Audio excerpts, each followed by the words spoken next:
이번 시간에는 성진우의 그림자 병사들을 한 명 한 명 자세히 분석해보는 시간을 가져보도록 할 텐데요. 가장 먼저 살펴볼 병사는 이그리트인데 성진우가 약했던 저랩 시절 전직 퀘스트 때 만났습니다.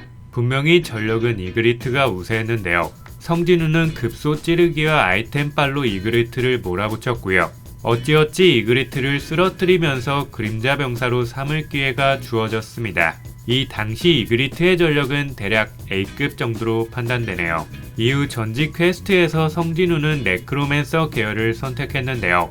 레벨이 높았는지 네크로맨서가 되자마자 그림자 군주로 전직할 수 있는 혜택이 주어졌습니다.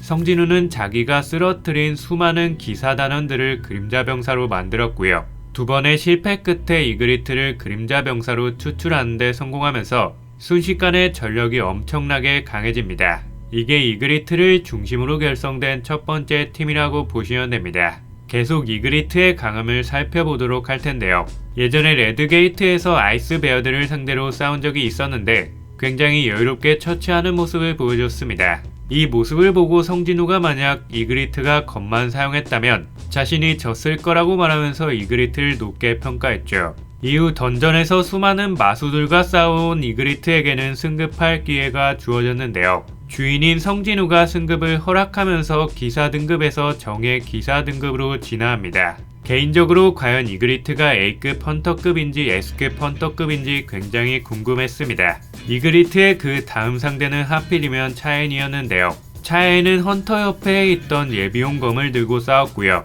이그리트는 악마왕의 잔검이라는 엄청나게 좋은 검을 들고 싸웠습니다. 대결의 결과는 차엔의 압승이었는데요. 차엔이 S급 중에서 굉장히 강한 편이었다는 걸 감안하면 이그리트가 여기서 패배했다고 A급 수준이라고 깎아내리는 건 적절해 보이지 않았습니다. 이후 실제로 우진철이 성진우의 레이드를 따라간 적이 있었는데요. 우진철은 A급 헌터 중에서 제일 강한 편에 속하는데 이그리트가 싸우는 걸 보고 자기보다 강해 보인다고 말했습니다. 이그리트가 S급 상위에 속하는 차엔한테 패배했고 A급 최상위에 속하는 우진철보다 강한 것처럼 나왔으니까 이그리트의 전력은 대략 S급 하위에서 중위권에 속한다고 보시면 됩니다. 그 다음에 살펴볼 그림자 병사는 김철인데요. 김철은 백호길드 소속으로 S급 헌터인 백윤호의 인정을 받은 헌터였습니다.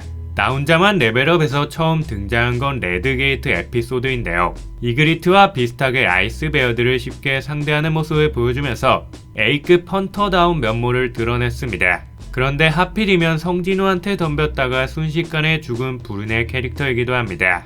성진우는 김철을 추출해 아이언이라는 새로운 이름을 지어줬고요. 성진우와 함께 콤비로 아이스 엘프들을 쓰러뜨리면서 병사로서의 역할에 충실해진 모습을 보여줬습니다. 살아있을 때의 모습과 비슷하게 터프한 스타일이라고 보시면 됩니다. 최근 일본 레드게이트 에피소드에서 아이언도 이그리트처럼 승급했다는 떡밥이 나왔고요.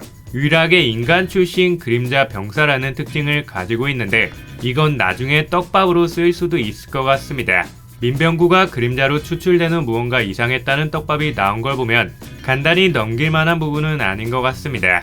김철과 마찬가지로 레드게이트에서 얻은 병사로 아이스베어 대장을 들 수 있는데요. 성진우는 얘가 화끈한 스타일로 싸우는 걸 보고 탱크라는 이름을 지어줬습니다. 탱크답게 항상 전장의 최전선에서 싸우며 성진우의 길을 뚫어주는 스타일인데요. 이그리트보다는 살짝 약하다는 식으로 묘사됐습니다. 이그리트는 탱크보다 한 단계 높은 기사 등급이었고 탱크는 정예 등급이었는데요. 이그리트가 정예 기사 등급으로 승급할 당시 기사 등급으로 승급하면서 A급 최상위에 가까운 힘을 가지게 됐다고 나왔으니까요. 칼을 갈가는 성진우가 던전에서 만난 대주술사였는데요. 그림자로 추출하면서 어금니라는 이름을 지어줬는데 처음부터 정예기사 등급으로 나오면서 S급 헌터 수준으로 소개된 인재입니다. 어금니에 특징이 있다면 위력이 굉장히 강하고 광역 공격을 한다는 것인데요. 예전에 개미 토벌 작전 때 S급 헌터들 앞에서도 공격한 적이 있었는데 S급 헌터인 임태규와 마동욱이 놀란 적이 있었습니다. 따라서 S급 중에서도 강한 편에 속한다고 보시면 됩니다. 비룡 카이셀리는 악마선 던전 마지막에 나온 끝판왕급 마수였는데요. 얘가 끝판왕이었던 건 아니고 악마왕 바란이 끝판왕인데 바란 옆에 있던 비룡입니다. 성진우가 바란을 처치하면서 카이셀린을 그림자 병사로 얻을 수 있었는데요. 비룡답게 역대 그림자 병사 중 크기가 제일 거대하고 하늘을 날 수 있다는 특징이 있습니다. 성진우는 카이세를 이동수단으로 가장 많이 활용합니다. 그 다음으로 살펴볼 그림자 병사는 베르인데요. 마수일 때 S급 헌터 다수를 재앙에 빠뜨렸던 역대급 마수입니다. 발검길드의 S급 헌터 시미즈 아키리, 타나카 켄조, 후시지마 타치미를 한방에 썰었고요. 한국의 S급 헌터였던 차에인과 마동욱, 백윤호, 최종인, 임태규까지 순식간에 당했습니다. 물론 얘네는 민병구가 치료해줘서 겨우 목숨을 건졌는데요. 민병구가 베르한테 죽으면서 전멸당할 위기에 처했었습니다. 이때 베르는 이런 쩌리들을 죽여봤자 여왕의 죽음을 대신할 수 없다고 말하면서 국가 권력급 헌터에 가깝다고 소개된 고토르지를 죽이러 떠나는데요. 고토르지 역시 한방에 죽이면서 클라스가 다른 모습을 보여줬습니다. 물론 천하의 베르도 진짜 국가 권력급 헌터로 성장한 성진우를 상대하기엔 역부족이었고요. 결국 성진우한테 죽으면서 그림자 군단에 합류합니다.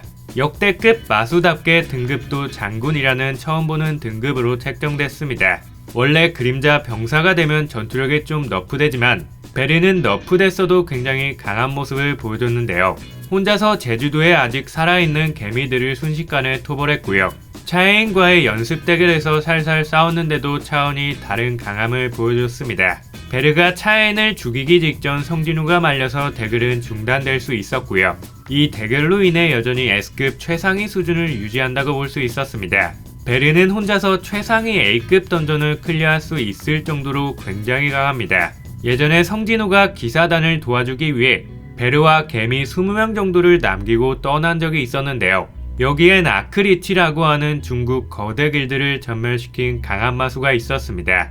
베르는 단 한 방의 일격으로 아크리치를 죽였고요. 순식간에 A급 던전을 클리어하면서 S급 최강 수준을 유지합니다.